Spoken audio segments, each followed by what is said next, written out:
আর ওই জায়গার মালিক হলো দুটো এতিম বাচ্চা। সবাই মিলে আওয়াজ দিয়ে বলো তো শোনা, এতিম হলো আমাদের সমাজের পড়ে থাকা, আমাদের সমাজের অবহেলিত, আমাদের সমাজের লাঞ্ছিত, আমাদের সমাজের লাথি খাওয়া ঝাঁটা খাওয়া পরিবেশে পড়ে থাকা এতিম বাচ্চাদের জায়গা। যত রকমের অন্যায় অত্যাচার অনাচার অবিচার দুর্বিচার দুর্ব্যবহার সবই তো আমরা এতিম অনাথ অসহায়দের উপরে করি। ঘর আমরা প্রতিষ্ঠিত করি, নবীর ঘর বানাই, নবীর ঘরের খাদেম আমরা হই। হে জওয়ান যুবকেরা, সেই সোনালী আর সমাজ আমাদের কাছে কেন গ্রহণযোগ্য হয় না? আজ নবীর ঘরের ব্যাপারে আমরা কেন সচেতন হতে পারি না?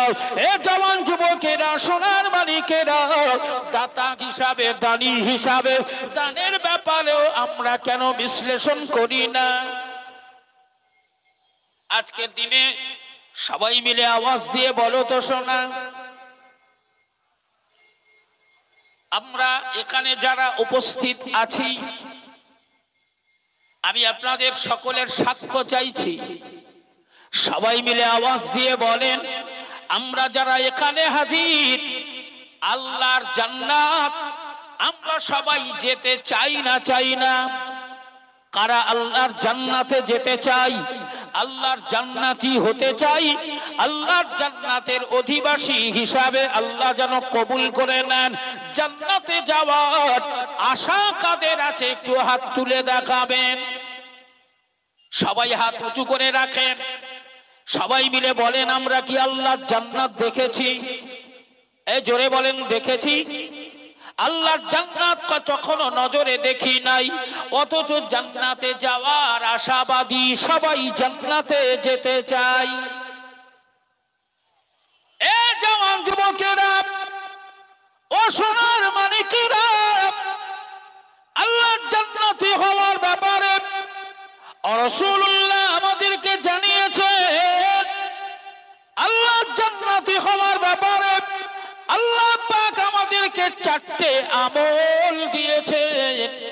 এই চারটে আমল পৃথিবীর কোন মেয়ে ছেলে কিংবা বেটা ছেলে, পৃথিবীর কোন পুরুষ কিংবা কোন নারী এই চারটে আমল যদি করতে পারে, আল্লাহর রাসূল বললেন এই চার আমল যার ভেতরে আল্লাহর জান্নাত আল্লাহ তাকে দেবে দয়া করে। জোরে বলুন সুবহানাল্লাহ, আরো জোরে বলা যাবে না? আমি সেই চারটে আমলের কথা আপনাদেরকে একটুখানি বলবো শোনা। এ জওয়ান যুবকেরা, আমি যে সূরাটি তেলাওয়াত করেছিলাম ওই সূরাটির নাম হলো সূরা আসর। আল্লাহ পাক এই সূরা আসরে চারটি আমলের কথা বললেন আমাদের জন্য। চারটি নির্দেশ আল্লাহর তরফ থেকে দেওয়া হলো। আল্লাহ বললেন এই চারটি নির্দেশ পালন করবে, চারটি আমল জীবনে বাস্তবায়িত করবে, আল্লাহর জান্নাতি হওয়ার ব্যাপারে কোন রকম সন্দেহ থাকবে না। আমার আল্লাহ নিঃসন্দেহে ওই ব্যক্তিকে দয়ার জান্নাতি বানাবে। জোরে বলুন সুবহানাল্লাহ। আমার আল্লাহ পাক বললেন ওয়াল আসর। এই ওয়াল আসর এইটাকে মুফাসসিরিনে কেরামেরা লিখেছেন, আল্লাহ পাক একটি সময়ের কসম দিলেন। সময়টা ছিল আসরের সময়, তাই আল্লাহ পাক আসরের সময়ের কসম দিয়েছেন। কোরআনুল কারীমে আল্লাহ পাক বহু জায়গায় বহু রকমের কসম দিয়েছেন। কখনো আল্লাহ পাক সকালের কসম দিয়েছেন, কখনো উদীয়মান সূর্যের কসম দিয়েছেন, কখনো সকালের কসম, কখনো সন্ধ্যার কসম, কখনো বিকালের কসম, কখনো দুপুরের কসম, কখনো রাতের কসম, কখনো দিনের কসম। আল্লাহ পাক এখানে আসরের কসম দিলেন, ওয়াল আসর। আমি আল্লাহ পাক আমি আসরের কসম দিয়ে বলছি, ইন্নাল ইনসানা লাফি খুসর। পৃথিবীর প্রতিটি মানব জাতি, পৃথিবীর প্রত্যেকটা মানব মানবী তারা রীতিমতো ক্ষতিগ্রস্ত, তারা রীতিমতো ক্ষতির মধ্যে। হে জওয়ান যুবকেরা, ও সোনার মানিকেরা, আল্লাহ পাক পৃথিবীর সমস্ত মানুষকে ক্ষতিগ্রস্তর মধ্যে শামিল করলেন। বজবজের মানুষ ক্ষতিগ্রস্ত, মদনখালীর মানুষ ক্ষতিগ্রস্ত, গাঁতির মানুষ ক্ষতিগ্রস্ত, পারগাঁতির মানুষ ক্ষতিগ্রস্ত, দেউলি, বাবরঘাট, ছওয়ানি, কুসাংরা, এ জওয়ান যুবকেরা, আশেপাশে এলাকার যত পৃথিবীর যত জায়গা আছে, আল্লাহ পাক বললেন সবাই ক্ষতিগ্রস্ত। এখানে আরো একটি বিষয় ক্লিয়ার হতে হবে। বিষয়টি হলো আল্লাহ পাক বললেন ক্ষতিগ্রস্তের তালিকায় মুসলিমও ক্ষতিগ্রস্ত, অমুসলিমও ক্ষতিগ্রস্ত। হিন্দু বিপদে, মুসলিম বিপদে, খ্রিস্টান বিপদে, ইহুদি বিপদে, নাসারা বিপদে, মজ্জুসি বিপদে, ধর্মীয় বেধর্মীরা বিপদে, ইসলাম ধর্মের অবলম্বনকারীরাও বিপদে। সবাই ক্ষতিগ্রস্তের তালিকায়। আমার আল্লাহ পাক সবাইকে ক্ষতিগ্রস্তর মধ্যে ফেলে আল্লাহ পাক ক্লিয়ার করে দিলেন ইল্লাল্লাযীনা আমানু। ওই ক্ষতিগ্রস্ত তালিকাভুক্ত যারা, তাদের ভেতর থেকে যারা ঈমান আনয়ন করবে, আমি আল্লাহকে বিশ্বাস করে নেবে, আমি আল্লাহর প্রতি ভরসা রাখবে, ও আমিলুস সালিহাত, আর ভালো কাজ ভালো আমলগুলো করবে, মসজিদ বানাবে, মাদ্রাসা বানাবে, দান খয়রাত করবে, মাদ্রাসা তৈরি করবে, মক্তব বানাবে, খানকা বানাবে, নামাজ পড়বে, রোজা রাখবে, হজ করবে, যাকাত দেবে, সব হক আদায় করবে। এই জওয়ান যুবকেরা এক কথায় ভালো কাজ যারা আমল করবে, ওয়া আমিলুস সালিহাত, প্রথম শর্ত হলো ইল্লাল্লাযীনা আমানু। এক নাম্বার তার দায়িত্ব হলো ঈমান আনয়ন করবে, অর্থাৎ ঈমানদার হবে, মুসলমান হবে। দুই নম্বরে ভালো আমল করবে, ভালো কাজ করবে। তিন নম্বরে ওয়াতাওয়াসাউ বিল হক, হকের উপরে দায়িত্ব পালন করে দাওয়াত পৌঁছে দেবে, হকের ব্যাপারে দায়িত্ব দেবে, অর্থাৎ হক কথাগুলো প্রচার করবে, হকের ব্যাপারে শক্ত হবে। ওয়াতাওয়াসাউ বিস সাবরে, আর বিপদে মুসিবতে ধৈর্য ধারণ করার উপদেশ দেবে, নিজেও ধৈর্য ধারণ করবে, অন্যকে উপদেশ দেবে ধৈর্য ধারণ করার। এই চারটে দায়িত্ব যারা পালন করবে, আমি আল্লাহ পাক আমার তৈরি করা দয়ার জান্নাত তারা না দেখে বিশ্বাস করেছে, আমার তৈরি করা জাহান্নামকে তারা না দেখে ভয় পেয়েছে। তাই আমি আল্লাহ আমার নির্দেশগুলি পালন করার ব্যাপারে এই চারটে কাজ যারা করবে, আমি আল্লাহ পাক আমার তৈরি করা দয়ার জান্নাত তাদের জন্য আমি আল্লাহ দান করে দেব। জোরে বলা যাবে না? আর একটু জোরে হবে না? তাহলে আমরা জান্নাতে সবাই যেতে চাই, জান্নাতি হতে চাই, কিন্তু দেখা যাচ্ছে এই দান করার ব্যাপারেও আমাদের কিছুটা সংযমী, কিছুটা ক্লিয়ার হতে হবে। আমার রাসূলুল্লাহ মক্কা থেকে মদিনায় হিজরতের পথে আল্লাহর রাসূল এক জায়গায় অবস্থান করেছিলেন। ওই জায়গাটায় অবস্থান করার মূল কারণ হলো নবী পাক যে কাসওয়ায়, নবী পাক যে সওয়ারির উপরে রওনা হয়ে যাচ্ছিলেন, ওই কাসওয়া ওই জায়গায় গিয়ে হাঁটু গেড়ে বসে পড়েছিল। আল্লাহর নবী বিশ্ব নবী হাবিবুল্লাহ, নবী পাকের উটনি, নবী পাকের কাসওয়া হাঁটু গেড়ে ওই জায়গায় বসে পড়েছে। আল্লাহর নবী বললেন, হে আমার প্রিয় সাহাবায়ে কেরামেরা, এই জানোয়ার আমার এই উটনি যখন এখানে হাঁটু গেড়ে বসে পড়েছে, আমি রাসূলুল্লাহ আমার জানোয়ারের দিকে লক্ষ্য করে আমি এখানে একটু বিশ্রাম নিতে চাই। আমার নবী পাক জানোয়ারকেও সম্মান দিলেন। হে জওয়ান যুবকেরা ও সোনার মালিকেরা, ওই জায়গাটা যে জায়গায় নবীর উটনিটা হাঁটু গেড়ে বসেছিল, আল্লাহর নবী বললেন আমি এখানে একটু অবস্থান করতে চাই, বিশ্রাম নিতে চাই। ওখানে ওই বিশ্রামের ব্যাপারে 4 রকম রিওয়ায়াত এসেছে হাদিস শরীফে। এই জওয়ান যুবকেরা 4টে রিওয়ায়াত যে এসেছে, 4টে রিওয়ায়াতই সঠিক বলে বলা হয়েছে, ক্লিয়ার বলা হয়েছে। এ সোনার মালিকেরা, ওই জায়গাটার নাম হলো কুবা। আল্লাহর রাসূলের জানোয়ার, আল্লাহর রাসূলের উটনি, আমার নবী পাকের কাসওয়া ওই কুবায় গিয়ে হাঁটু গেড়ে বসেছিল। আমার নবী পাক বললেন আমি বিশ্রাম নিতে চাই। নবী সাহাবায়ে কেরামেরা রাসূলুল্লাহর বিশ্রাম নেওয়ার ব্যাপারে তাঁবু খাটিয়ে দিলেন, বিশ্রাম নেওয়ার জায়গা করে দিলেন। আল্লাহর নবী মদিনায় যাওয়ার পথে ওখানে তাঁবু গাড়লেন। ওই জায়গায় গিয়ে তাঁবুটা গাড়ার পরে পরে মদিনার মানুষেরা তারা খবর পেয়ে গেল, আস্তে আস্তে ওখানে এসে জমা হয়ে গেল। 4টে রিওয়ায়াতে সবচাইতে বেশি দিনের মতো যে রিওয়ায়াত এসেছে তাতে ওই কুবায় আমার নবী 40 দিন পর্যন্ত অবস্থান করেছিলেন। মদিনার থেকে মানুষ দলে দলে এসে গেল, ইয়া রাসূলুল্লাহ, ইয়া হাবিবাল্লাহ, আমরা আপনার অপেক্ষায়, আপনি মদিনায় যাবেন। ও আমার মদিনার পাগলেরা, আমি নবী পাক এখানে একটু অবস্থান করতে চাই, আমি নবী পাক একটু বিশ্রাম নিতে চাই। আমার কাসওয়া, আমার উটনি এখানে যখন হাঁটু গেড়ে বসে আল্লাহর সিজদায় পড়েছে, আমি রাসূলুল্লাহ এই জায়গায় উম্মতে মুহাম্মাদি, আমার অনুসারী আল্লাহর বান্দা বান্দীদের জন্য 2 রাকাত নামাজের ব্যবস্থা করে দিতে চাই। জোরে বলুন সুবহানাল্লাহ, আরো জোরে বলা যাবে না?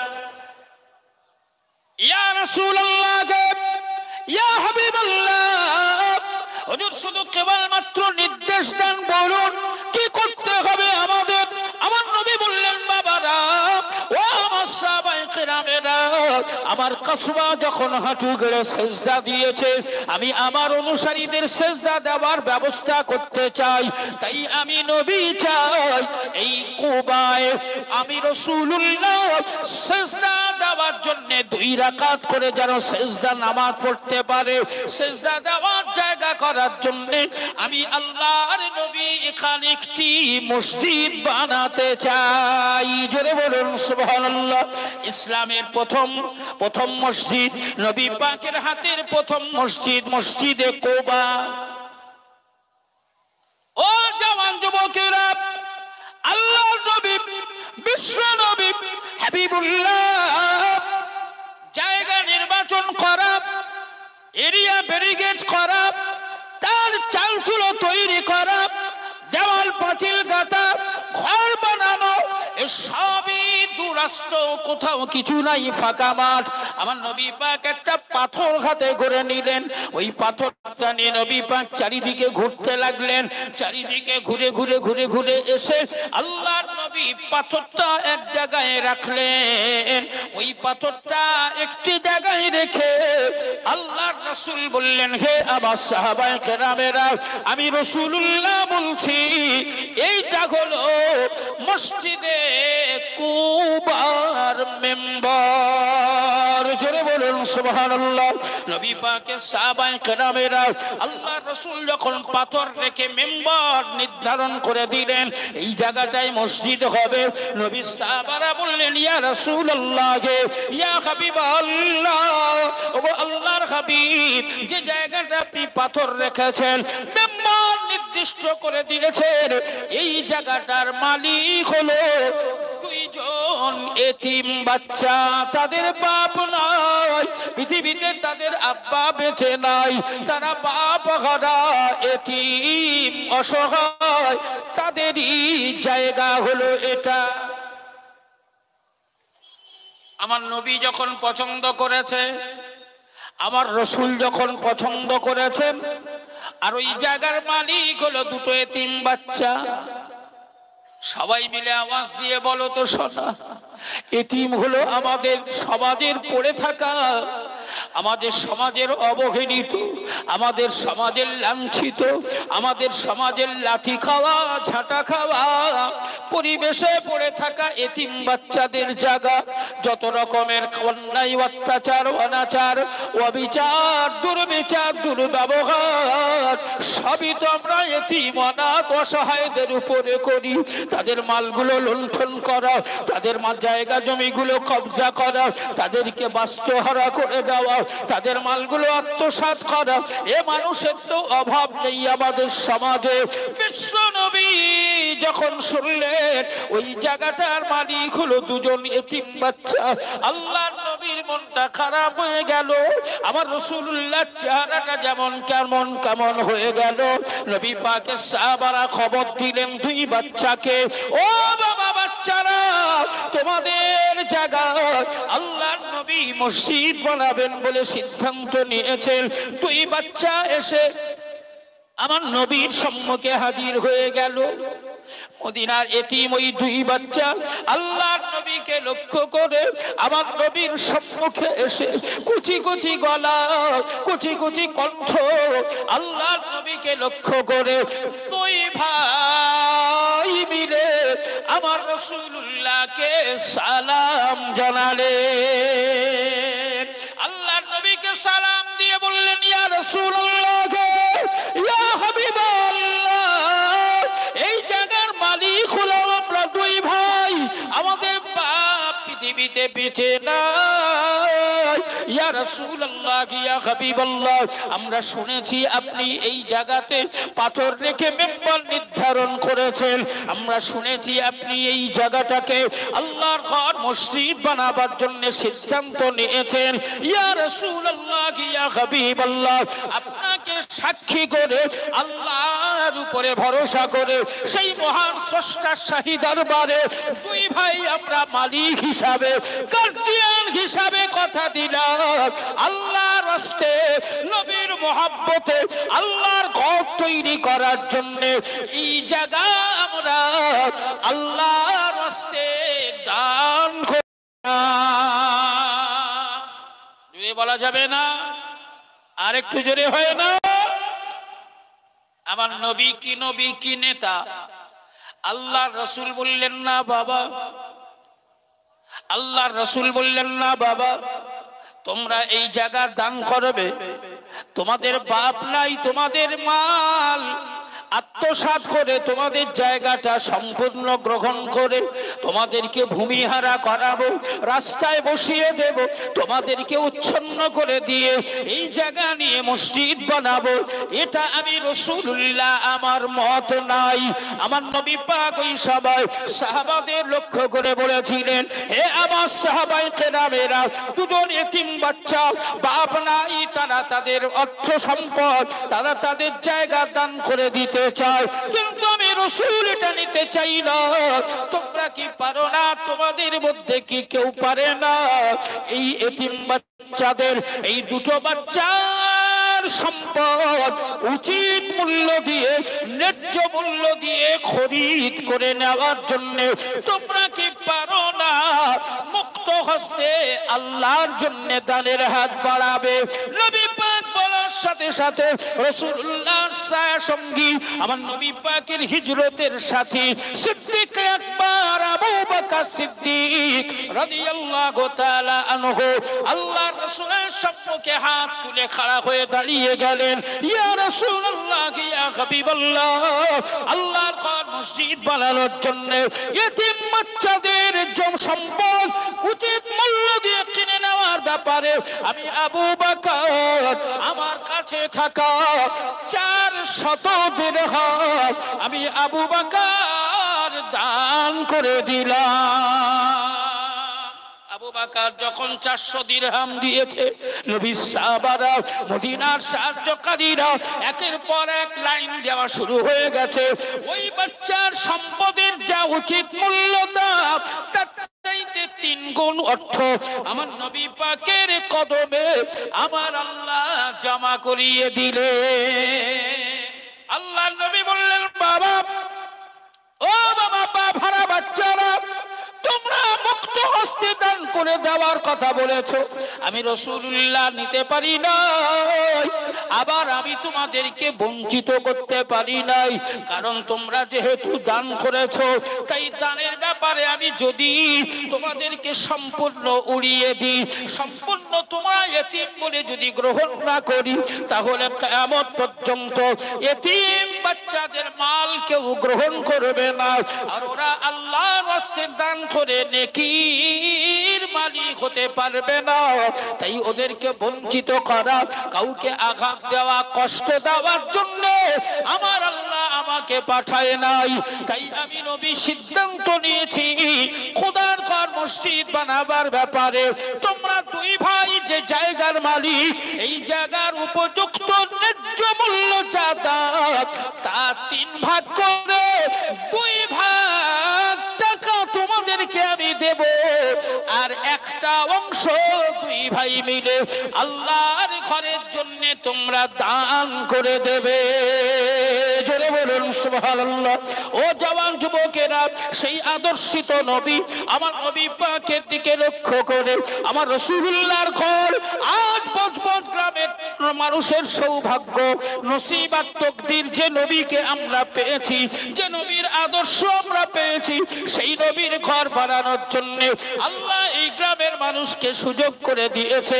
তাই আগামী দিনে আল্লাহর নবীর ঘরের দাতা হিসাবে আল্লাহ শহীদের বলে নাম খোদাই করে রাখার ব্যাপারে এ নবীর হিতাকাঙ্ক্ষী দরদি, হে গরিব অসহায় দিন দুঃখী, নবীকে ভালোবাসো, রাসূলকে ভালোবাসো। তাই নবীর ঘর বানানোর জন্য বজবজ গ্রামবাসীদের কাছে আমি এমন অন্যায্য দাবি কিছু করব না। নবীর মহব্বত আর ভালোবাসা, রাসূলুল্লাহর ঘর তৈরি করার ব্যাপারে যেটা একেবারেই নিছক হাতের ময়লা বলে মনে হয়, একবার জামাই আসলে বিয়াই আসলে খরচ করে দেওয়া যায়, একটুখানি বাজারে গেলে কোলায় না, সেই রকম একটা দাবি আপনাদের কাছে রাখবো। আমার নবী পাকের তরফ থেকে আল্লাহর রাসূলের ঘরের কাজ করার জন্য নবীর ঘর তৈরি হবে, তার জন্য বজবজ গ্রামবাসী তৎসহ প্রতিবেশী আত্মীয় স্বজন নবীর পাগল, নবীর মেহমান হিসাবে এ মেয়ে ছেলে, বেটা ছেলে, নারী পুরুষেরা আমার নবীর ঘরের খাতিরে রাসূলুল্লাহকে ভালোবেসে 1000 করে টাকা আল্লাহ নবীর ঘরের জন্য দেবে। কে কে পারবে 1000 টাকা করে দিয়ে সদস্য পদ গ্রহণ করবে? নবী মদিনাতুল মুনাওয়ারা থেকে রুহানি নজর আল্লাহ নসিব করে দেবে, রাসূলুল্লাহ রুহানি দোয়া পাবে। 1000 করে টাকা কারা কারা দেবে? এক দুজনা ওইখানে একটু মাঝখানে দাঁড়াও, হাত তুলেছে, ওনার নামটা বলো। মাশাআল্লাহ, আমার বাবাজি। আর ওই হাত তুলেছে ওটা দুজনা পাশাপাশি হাত ওইখানে। এই কুচি, তোমরা দুজনা ওইখানে যাও, ওই মজলিসের ভেতরে যারা দেবে একটু হাতটা তুলে নামটা জোরে বলে দেবে। হ্যাঁ, লতিফ আলী মোল্লা আর একজন,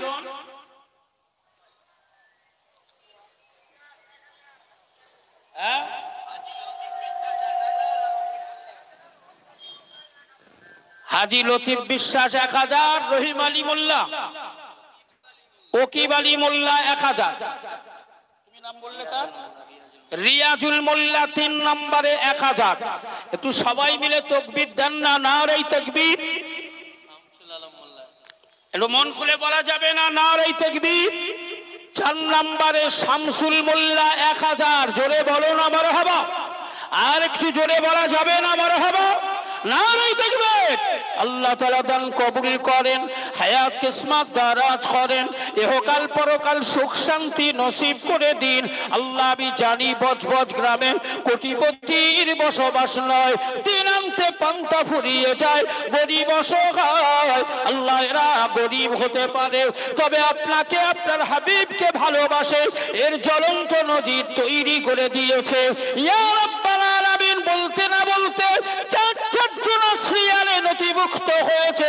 1000 টাকা এমন আহামরি কিছু নয়। আল্লাহ, এরা জানে 1000 টাকা দিলে ফকির হবে না, রাস্তায় ভিখারি হয়ে দাঁড়াবে হবে না, ছেলে মেয়ে না খেতে পেয়ে মারাও যাবে না, ব্যবসায়ীদের ব্যবসা বন্ধ হবে না, চাষিদের ফসল কমে যাবে না। তাই 1000 করে 4 জন দেওয়ার নিয়ত করেছেন। আল্লাহ এনাদের দানগুলো যেন কবুল হয়ে যায়। এ দানের ওসিলায় প্রত্যেকের ঘরে হালাল রিজকে, হালাল রুজিতে যেন বরকত নসিব হয়ে যায়। জোরে বলেন আমিন, আরো জোরে বলেন আমিন। আরাফ আলী গাজী 5 নাম্বার বাজার। সবাই খুশি না বেজার? কি নাম? হাজি মজির না নজির? হাজি মজির আলী বিশ্বাস। 6 নম্বরে 1000। আল্লাহর 7খানা জাহান্নাম আল্লাহ যেন বন্ধ করে দেন 7 নাম্বার টাকা। কে হাত তুলবে? মায়ের দিকে লক্ষ্য করে, মায়ের নামে বাপের নামে 7 নম্বরে 1000 টাকা দেবে। আল্লাহ তার বাপ মায়ের 7খানা জাহান্নামের দরওয়াজা বাপ মা মাই মুরব্বীদের জন্য যেন বন্ধ করে দেয়। আমার ভাই মনিরুল মোল্লা নগদ দিয়েছে 200 টাকা। 7 নম্বরে 1000 কে দেবে? হাত লম্বা করে দেখাবে। আল্লাহর জাহান্নাম কেউ দেখেছি আমরা? দেখিনি, কিন্তু বিশ্বাস করি ভয়াবহ যন্ত্রণা আযাবের জায়গা। 7খানা জাহান্নাম আল্লাহ যেন বন্ধ করে দেয়। 7 নম্বরে 1000 টাকা দেবে। কে আছো?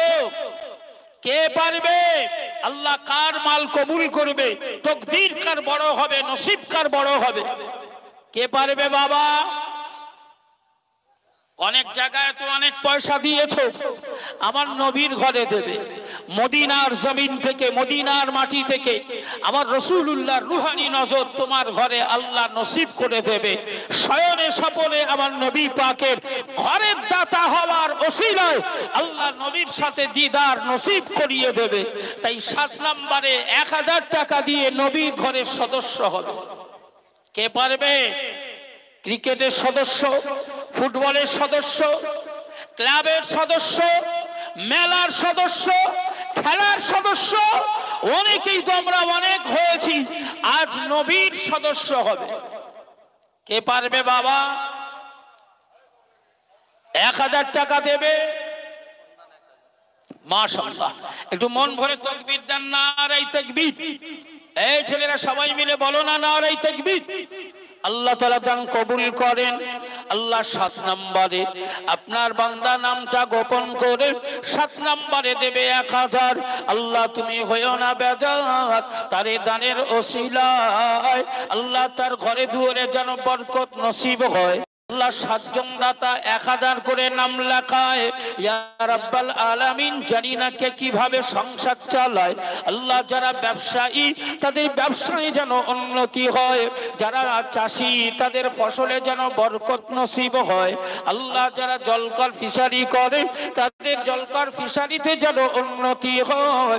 যারা ব্যাধিগ্রস্ত আল্লাহ তাদের ব্যাধি থেকে যেন শাফা নসিব হয়। আল্লাহ শয়নে স্বপনে আমার নবী পাকের দিদার যেন নসিব হয়ে যায়। জোরে বলেন আমিন। নাসির বিশ্বাস যোগ্য মায়ের সন্তান, মাকে হারিয়ে ফেলেছে, তাই মায়ের নামে 8 নম্বরে 1000 টাকা দেবে। আল্লাহ নাসিরের এই দান যেন কবুল হয়।